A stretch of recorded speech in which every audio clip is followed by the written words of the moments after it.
This is treated like a sweet at this point. Oh yeah, I know.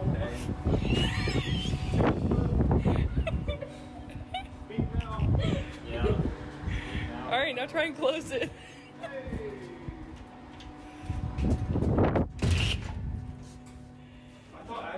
You probably can't. Nothing says good morning like some ravioli. So much food. So much breakfast. This is breakfast. Are you just gonna sit there and guzzle all that juice? Yeah, I'm just gonna keep drinking. Steven, what is that? It's a cheese ball. How's that date? It's really juicy. Did you dip that? I'm about to dip it a little bit more. Yeah. That didn't really affect me that much. Like I've honestly never felt like affected that me. I mean, if it works, it works, I guess.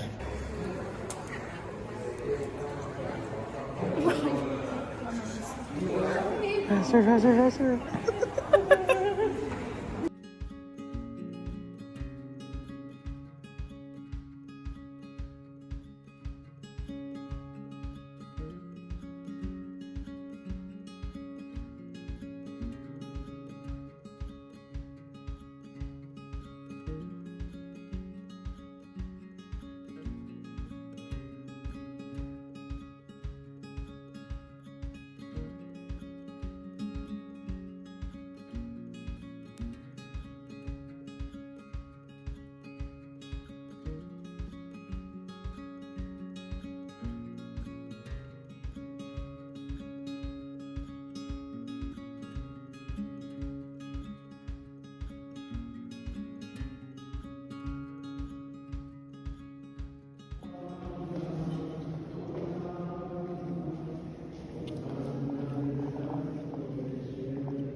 Of the many things we did today, getting to appreciate the surroundings that accompanied Jesus' Sermon on the Mount was immensely powerful.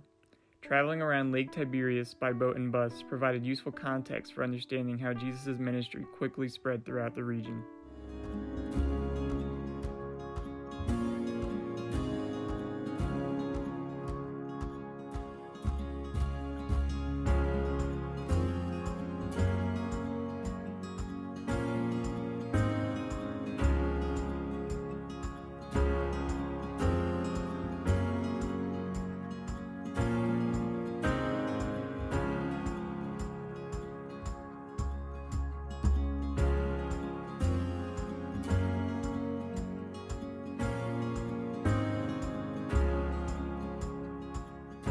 Matthew says, "Suddenly a fierce storm struck the lake with waves breaking into the boat."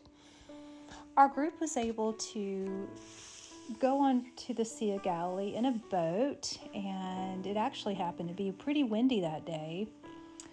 Before I went, I noticed that the lake was not very big, and I questioned, how can these waves get big enough to be breaking into the boat? Our guide explained that from the north there's a mountainous region, and when the winds come off the mountains into the deep valley that Sea of Galilee is actually in, the wind can be really, really strong and cause storms to stir up pretty quickly. So as we were rocking back on our boat, looking at the waves and looking at the sunshine on it, it was just so amazing to imagine Jesus being there. I imagine him walking across the water, and it was just breathtaking. Hey, are you ready to brave the ocean? This is a lake. Yeah. This is the ocean. It says sea for a reason.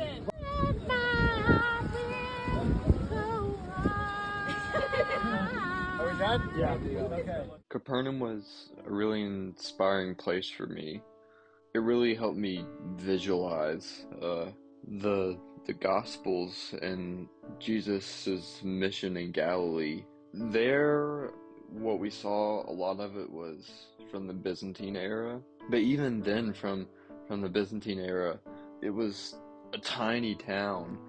And to kind of understand how close Peter might have been to the synagogue and how on top of everybody was, gave me some new insight.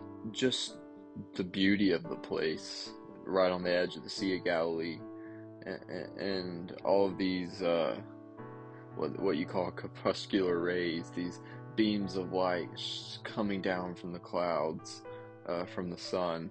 It just made the experience wonderful and something that I'll never forget.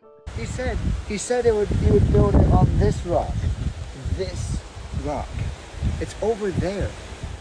Lord, prepare me to be a sanctuary, pure and holy, tried and true, with thanksgiving. I'll be a living sanctuary for you. Captured. So the artist just painted the tip of the finger as healed. You see that? And the rest of the hand is still sickly, the way he painted it. You get it? St. Augustine said something very interesting. He said many people were pushing against Jesus. One woman touched with faith. Magdala is a spot in the Holy Land that has always meant the most to me from our first trip all the way to now. Having a whole space in the Galilee dedicated to the women of the Bible, it just means so much to me personally. I mean, all those beautiful murals dedicated to the women in the Bible and their role in the ministry of Jesus, words can't describe how much that means to me. It was really cool to see how far they've progressed in the archaeological excavation since 2018.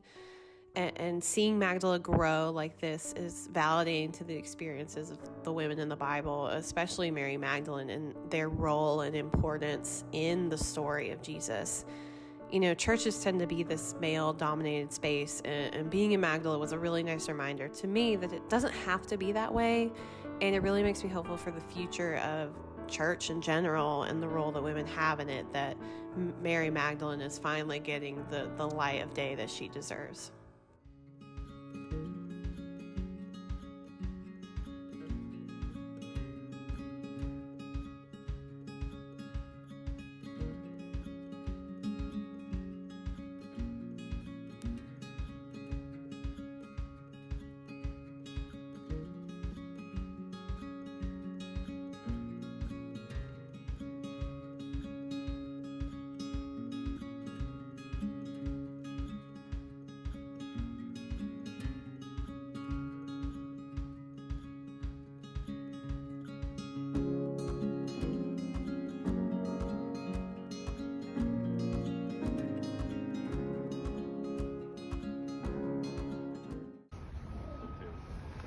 Aggressively sweet.